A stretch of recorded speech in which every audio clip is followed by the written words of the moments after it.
Kita mulai perjalanan dari sebuah kota kecil bernama Watampone, Sulawesi Selatan.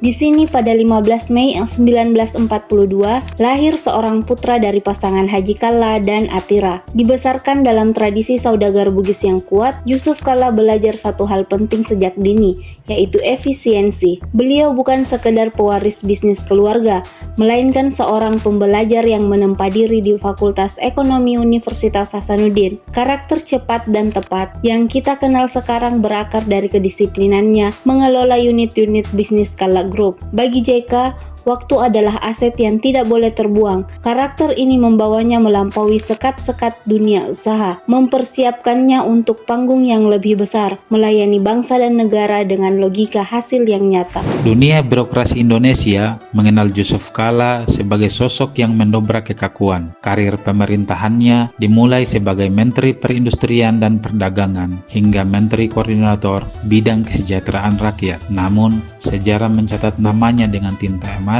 sebagai satu-satunya tokoh yang menjabat sebagai wakil presiden untuk dua presiden berbeda melalui pemilihan langsung. Dalam mendampingi Susilo Bambang Yudhoyono maupun Joko Widodo, JK memposisikan diri sebagai manajer operasional negara. Ia adalah problem solver yang tidak betah duduk di belakang meja. Dari urusan logistik pangan hingga kebijakan energi, JK membuktikan bahwa pengalaman lapangan adalah guru terbaik dalam mengambil keputusan strategis di tengah hiruk-pikuk politik nasional. Mari kita bedah nilai berorientasi pelayanan. Saat tsunami Aceh 2024, JK mengambil alih komando dengan prinsip lebih cepat lebih baik, memangkas prosedur demi menyelamatkan nyawa. Pelayanannya bukan sekedar administrasi, tetapi empati yang dieksekusi. Dalam hal akuntabel, JK dikenal dengan sangat teliti terhadap efisiensi anggaran negara. Beliau menerapkan prinsip entrepreneurship birokrasi, di mana setiap rupiah harus berdampak pada output publik. Nilai kompeten terpancar dari keberaniannya meluncurkan konversi minyak tanah ke gas LPG. Meski menuai kritik di awal, kompetensi teknis dan pemahaman ekonominya membuktikan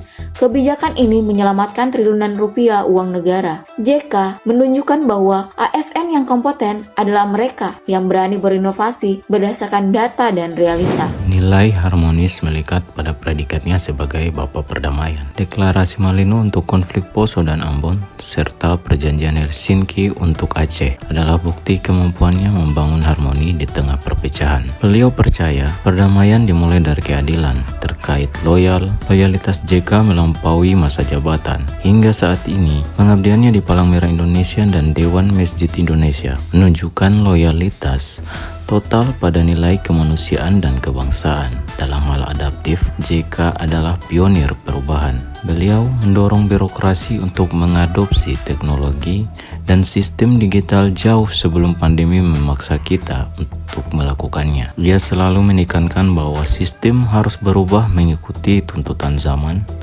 bukan zaman yang menunggu birokrasi berubah. Terakhir, nilai kolaboratif. Inilah kekuatan utama Yusuf Kalla. Kemampuannya menyatukan pihak-pihak yang bertikai, membangun komunikasi lintas sektor, hingga bersinergi dengan dunia usaha, menjadi kunci percepatan pembangunan nasional. Beliau memahami satu hal penting, pemerintah tidak bisa berjalan sendiri. Kemajuan hanya lahir ketika ada kepercayaan, kerjasama, dan keberanian untuk duduk bersama mencari solusi. Dari sosok beliau, kita belajar bahwa integritas tidak harus kaku dan efisiensi tidak boleh kehilangan nurani. Ketegasan bisa berjalan seiring dengan empati, kecepatan bisa tetap selaras dengan akuntabilitas. Sebagai ASN, mari kita merenungkan, jika Yusuf Kalla mampu membawa semangat profesionalisme dan kecepatan sektor swasta ke dalam pelayanan publik, mengapa kita tidak? Sudah saatnya kita tidak sekedar menjadi pelaksana perintah,